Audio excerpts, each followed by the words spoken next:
มีตามปูปลาร้ามีน้ำตกหมูมีข้าวเหนียวเราทำอะไรเรากินข้าวเหนียวร้อนไม่ชอบใส่มะละกอกับพริกนิดหน่อยน้ำตกหมูหอมนิดหน่อยเลือกหน่อย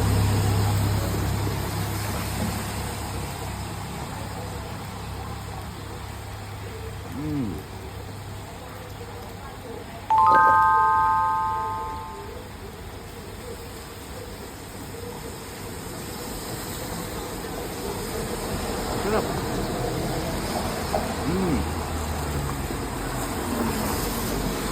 ต้อง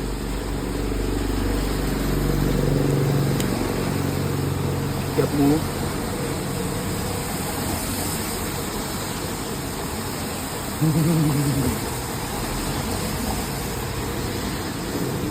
ชอบอาหารที่นี่อร่อยตามชอบ